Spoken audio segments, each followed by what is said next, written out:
Come on, where could this guy be? It's been at least a week already. You know, if I had any more room in my brain for anything other than timeline information, I probably would have found him already. Well, that's just rude! Man, none of this would have never happened had I just stayed in the past and not been sucked into a wormhole. Oh. Well, that was a lot easier than I thought.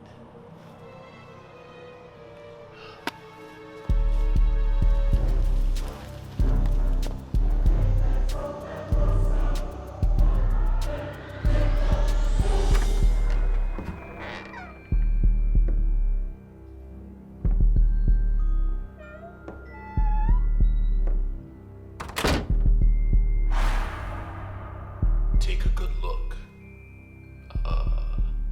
What was your name again? I'm Maddie! Who are you? No.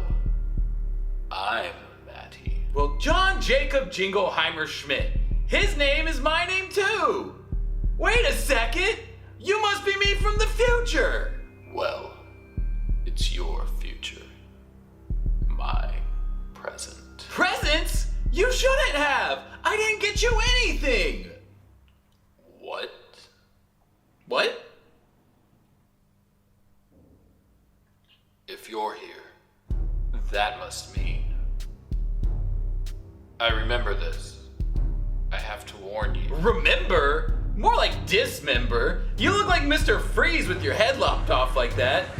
Which reminds me... Wait, no, don't! Following the box office success of Batman Forever in the summer of 1995, Warner Brothers immediately decided on producing a sequel. The following August, Joel Schumacher and Akiva Goldsman were hired to reprise their directing duties from the previous film, and thus Batman and Robin was fast-tracked for a June 1997 release. Simultaneously, in Warner Brothers' animation department, Batman the Animated Series aired its final episode in September of 1995. Following the end of that show's production cycle, timing director Boyd Kirkland began work on developing a handful of other projects, including Steven Spielberg's Invasion America. However, Spielberg had already left Warner Brothers in 1994 to form what came to be known as DreamWorks and took Invasion America with him. Hoping that Kirkland would stay with Warner, they asked what he wanted to do, and he pitched the idea for a Batman story. Having written a script that would focus on Bane, the studio returned to him again with the news that Arnold Schwarzenegger had just been cast as Mr. Freeze for the upcoming Batman and Robin film, and asked if he could perform a find and replace in the script and change all references of Bane out to Mr. Freeze. Rather than do this, he began work for the script that would become Batman and Mr. Freeze SubZero. Set for summer of 1997, the film was considered for a limited theatrical release in the same vein as its predecessor Mask of the Phantasm, but ultimately it was delayed due to critical backlash from Batman and Robin, as well as the studio being concerned that audiences may get confused with the two films competing against each other. So, concerned about their bottom line, WB pushed the film back to a home video release in March of 1998. However, this caused some confusion amongst fans. While Batman had already come back with an updated style for new episodes on Kids WB, this film was animated in the style of the Fox era of the show. Not to mention, the new Batman Adventures already introduced a new Robin and had a Mr. Freeze episode that picked up from plot points in this film. So this left people wondering, when exactly does Batman and Mr. Freeze SubZero take place? The obvious answer, of course, was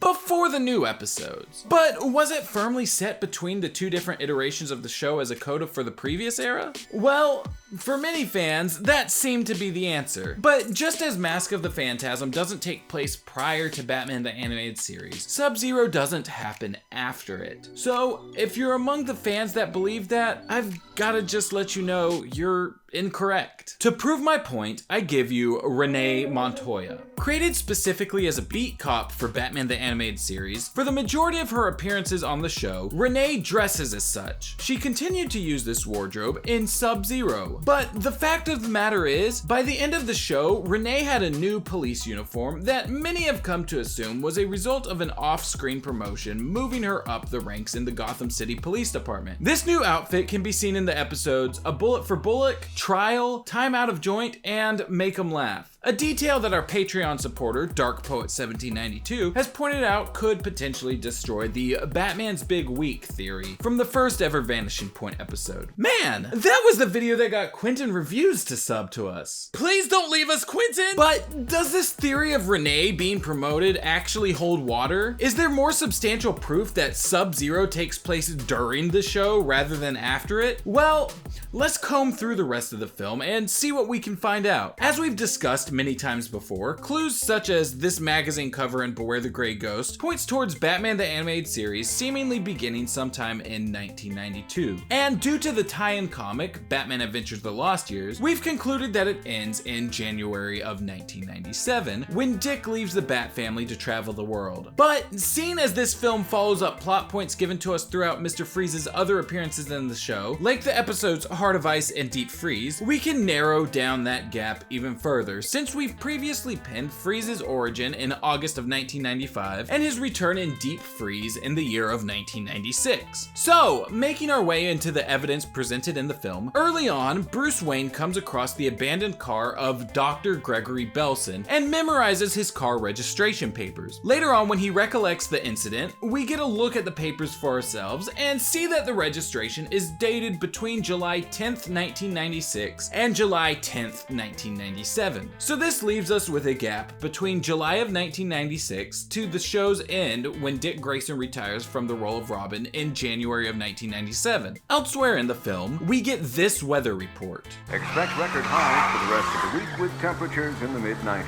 With the Gotham of the DCAU being canonically located in the state of New York, a fact that's established through this map from Avatar and this address seen in Fire from Olympus, it doesn't make much sense for the temperature to be in the 90s any time of the year other than the summer, thus placing us in summer of 1996. According to the New York City Weather Archive, only 3 days in 1996 hit the 90s in New York City, twice in May and once in August. But since the weather report says it'll be 90s the rest of the week, we'll just assume that the temperature is a little bit different in this fictional world and assume that this info now caps us off at September 22nd, the last day of summer in 1996. In fact, this time frame seems to be further backed up by Freeze telling us, "Your secretary wouldn't give me an appointment until next September." Seeing as we're already in or close to September in the current year, it adds a bit more relevancy to that line. While we've now narrowed down the main section of the film to occur between July 10th, as seen on Belson's registration, and September 22nd to reflect the summer dates, there are 2 more small sections to deal with. We're told the intro to the film is 2 weeks beforehand, placing it in between June 26th, my birthday, and September 8th, barely 2 weeks before Ted's birthday. And the final scene is stated to be 2 weeks after the main portion of the movie, placing it between July 24th and October 6th. While this placement does put us in the tail end of this part of the timeline, we are still in the midst of Batman the Animated Series, and episodes such as A Bullet for Bullock, Batgirl Returns, Lockup, and Mudslide still haven't taken place by this time. One could also assume that the other episodes featuring the updated Montoya costumes would be among these as well. Now, since James isn't here in the future with me to handle the graphical magnificence that we normally use in our movie timelines, I've gotta go ahead and point out some other small stuff. Victor tells us that he and Nora met 15 years ago, placing that in 1981. Barbara Gordon is 20 years old in this movie, placing her birth between 1975 to 1976, depending on what the exact day of her birthday is. We're told that Kunak turns 13 next summer, which means he just turned 12, placing his birth sometime in summer of 1984. We actually see him one more time in the DCAU during Batman Adventures Volume 2 in a story set during June 2001, which shows he's in an orphanage at the time. Not super relevant, but seeing as he would be turning 17 around then, I just found it interesting that everything works out to where he wouldn't have aged out of the system yet. So, to recap it all, Barbara Gordon is born sometime between 1975 to 1976. Victor Freeze meets his future wife, Nora, in 1981. Kunak is born in 1984. The start of the film, when the submarine crew unknowingly puts Nora's life at risk, takes place sometime between late late June and early September of 1996, with the main chunk picking up 2 weeks later in between early July to late September of that year, and then capping off another 2 weeks later in between late July and early October.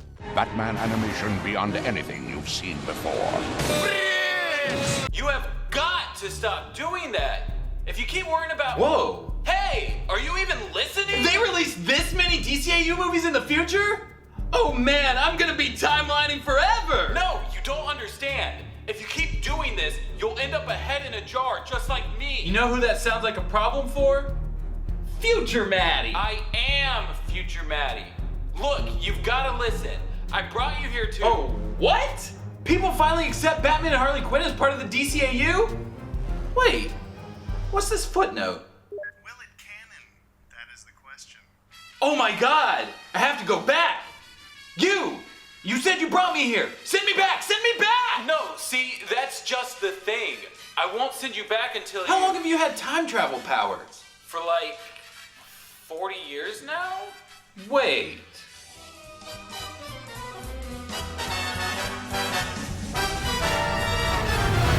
I have time travel powers!